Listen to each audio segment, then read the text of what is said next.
प्रिय विद्यार्थियों, स्वागत है आप सभी का। तो डियर फ्रेंड्स, इस वीडियो में हम राजस्थान के क्लास 12th के लिए जो स्क्रूटिनी के फॉर्म डले जा रहे हैं, यानी कि जो रीटोटलिंग के लिए आप आवेदन करेंगे और जो कॉपी मंगवाने के लिए आप आवेदन करेंगे, उसके बारे में हम यहाँ पर डिटेल से जो है आपको चर्चा करेंगे।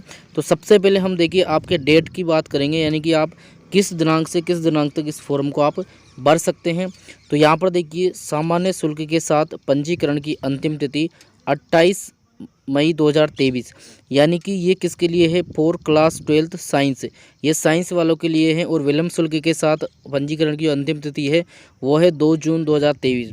अब यहाँ पर देखिए सामान्य शुल्क का मतलब है 300 रुपये आपसे लिए जाएंगे और विलम्ब शुल्क का मतलब है प्लस इसमें 300 और ऐड होंगे, यानी कि 600 रुपये आपके लगेंगे। कब? अगर आप 28 मई के बाद आप फॉर्म भरते हैं तो।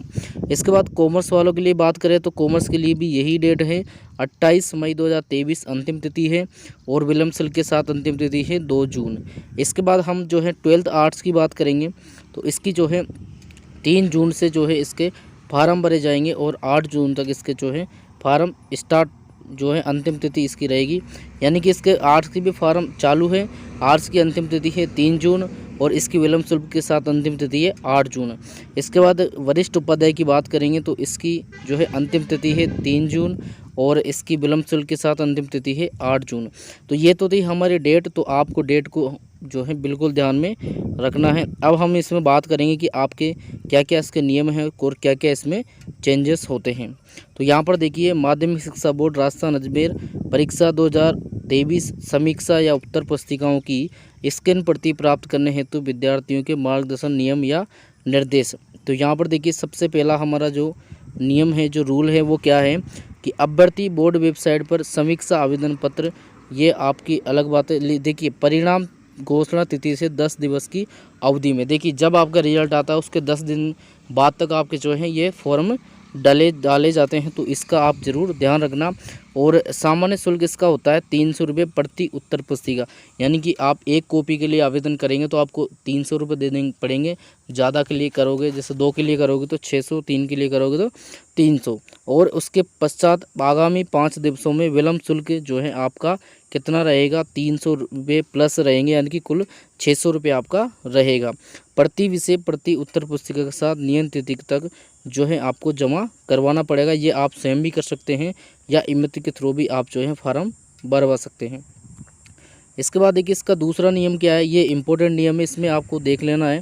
इसमें देखिए क्या है कि जो आप फॉर्म डालेंगे, यानी कि रीटोटलिंग के लिए फॉर्म डालेंगे, तो उसमें क्या क्या चेंजेस आपके होंगे, यानी कि क्या क्या चीज़ें आपकी चेक की जाती हैं। तो देखिए सबसे पहले स्पष्ट है कि उत्तर पुस्तिकाओं के पुनर्मूल्यांकन, यानी कि दोबारा नंबर कम ज़्यादा करना, और पुनः जांच, यानी कि कॉपी के जो आंसर आपने लिखे उनकी दोबारा जांच, ये इसमें समाविष्ट नहीं है। यानी कि आपके जो नंबर हैं उनकी भी जो है यहाँ पर आपका फेरबदल नहीं किया जाएगा।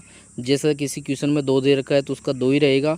और पुनः जांच मतलब आपकी कॉपी भी दोबारा से जो है क्वेश्चनों को चेक नहीं किया जाएगा कि आपने क्या उत्तर लिख रखा है। तो अब बात करते हैं कि इसमें क्या चेंज होता है।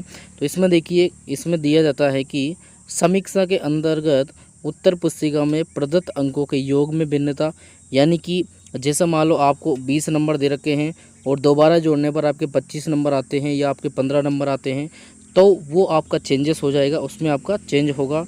और अंदर बाहर केजिंग में भिन्नता, यानी कि जैसे मान लो कॉपी में आपको ज़्यादा नंबर दे रखे हैं या कम दे रखे हैं, तो बाहर आपके कम या ज़्यादा हो रहे हैं, वो आपका जो है चेंज किया जाता है।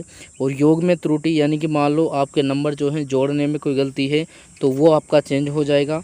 या किसी प्रश्न में अंक नहीं दिया गया हो, यानी कि जैसे मान लो कोई क्वेश्चन है वो ऐसे ही छोड़ दिया हो बिना चेक करे, तो वो भी आपका चेंज हो जाएगा, उसमें भी आपके नंबर आ जाएंगे।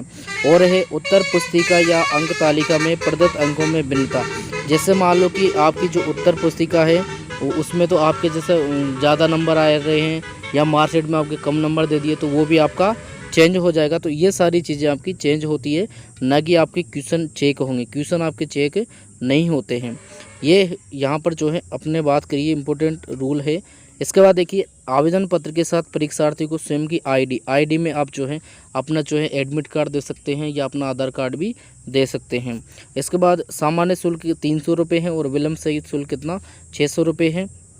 और इसके बाद देखिए इसके बाद एक और है कि जिन विषयों में प्रायोगिक परीक्षा नियत है, यानी कि अगर मान लो आपके 12th में जैसे साइंस वालों के, आर्ट्स वालों के, अगर आपके प्रैक्टिकल सब्जेक्ट हैं और आप उस प्रैक्टिकल में जैसे मान लो आपको कम नंबर मिले हैं, तो आप उस प्रैक्टिकल वाली कॉपी को भी जो है आप मंगवा सकते हैं या उसमें भी समीक्षा करवा सकते हैं। इसके बाद देखिए जो है यहाँ पर अब बात करते हैं कि हम कितने जो कॉपियों के मंगवा सकते हैं या कॉपियों को जांच करवा सकते हैं। तो देखिए परीक्षार्थी एक अथवा अधिक या सभी विषयों के लिए जो है आवेदन कर सकता है, परंतु एक परीक्षार्थी को एक ही अवसर प्राप्त होगा। यानी कि आप जब फॉर्म भरेंगे तो एक ही बार में आपको अगर ज़्यादा डालने हैं तो ज़्यादा कॉपियों को आप सेलेक्ट करना पड़ेगा। अगर आपने एक बार कर दिया तो दोबारा आपका फॉर्म नहीं भरा जाएगा। तो ये आप ज़रूर ध्यान रखें कि अगर आप ज़्यादा विषयों में कर रहे हैं तो एक ही साथ जो है कर देवें। इसके बाद देखिए परीक्षार्थी आवेदन करते समय अंकित प्रविष्टियों की ध्यानपूर्वक जांच कर ले। विशेष रूप से जो है विषय आपको देखना है और एक ही ईमेल का पता होना चाहिए, मोबाइल नंबर होना चाहिए। इसमें जो है आपके बैंक अकाउंट डिटेल भी आपकी लगती है आदि। परीक्षार्थी ऑनलाइन फॉर्म आवश्यक पत्र से रूप से भरें। एक ईमेल आईडी तथा एक मोबाइल नंबर एक ही पंजीयन किया जाएगा, यानी कि एक ईमेल से और एक मोबाइल नंबर से केवल आपका एक ही फॉर्म भरा जाएगा।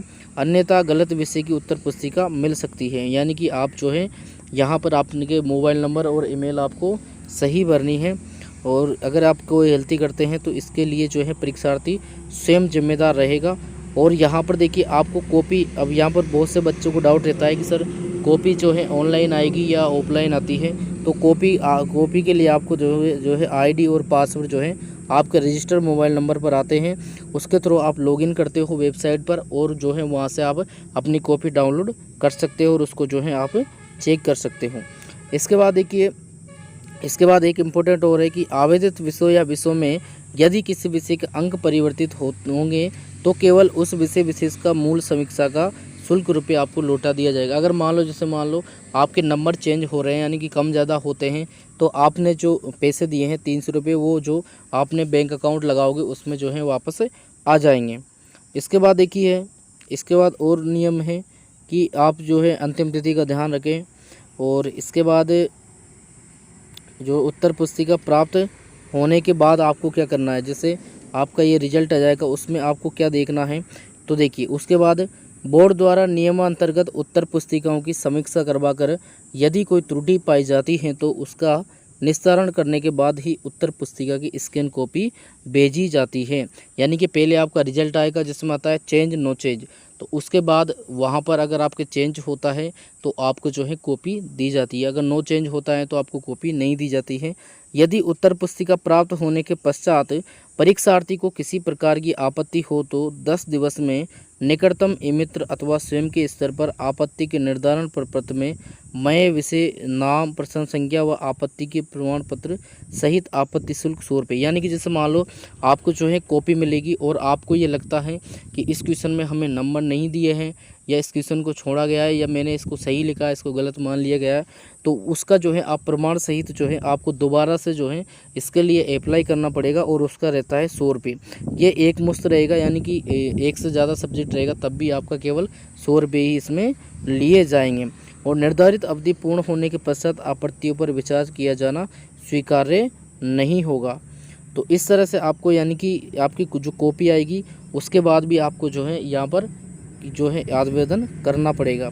तो इसके बाद देखिए डियर स्टूडेंट्स, मैं बात करूं कि अगर आपसे ये बात करें कि जो है यहाँ पर कि नंबर बढ़ते हैं या कम होते हैं, तो रियल बात तो ये है डियर स्टूडेंट्स कि बहुत ही कम बच्चों के जो है नंबर जो है ऊपर नीचे होते हैं। जो मेरिट में आते हैं उन बच्चों के जो है नंबर ऊपर नीचे होते हैं। बाकी जैसे मान लो कोई फेल हो रहा है तो उनके तो बहुत ही कम नंबर जो है ऊपर नीचे होते हैं। तो आप अपने अनुसार जो है इसका फॉर्म डाल सकते हो। यहाँ पर देखो बोर्ड द्वारा परिणाम घोषित किए जाने के बाद यथा एक साथ बड़ी संख्या में आवेदन पत्र प्राप्त होते हैं। यह अत्यंत श्रम साध्यपूर्ण कार्य है। इसके निस्तारण में सभी सार्थक प्रयासों के बाद भी यथोचित समय लगना स्वाभाविक है। यानी कि आपका कॉपी आने में 1 से 1.5 महीने का जो है आपका लगभग समय लग जाता है। 1 से 2 महीने, कहीं के 2 महीने भी लग जाते हैं और कहीं की कॉपियाँ आती भी नहीं है। कुछ स्टूडेंट ऐसे होते हैं जिनकी कॉपी के लिए आईडी पासवर्ड भी नहीं आते हैं। तो डियर स्टूडेंट्स, ये थी हमारे जो है नियम, यानी कि क्या क्या नियम है, क्या क्या इसमें चेंज किया जाता है, वो हम सब ने यहाँ पर देखा है। और कब इसकी लास्ट डेट है, तो आप लास्ट डेट को न देखते हुए अगर आपको कॉपी मंगवानी है तो आप इसका फॉर्म भर देवें।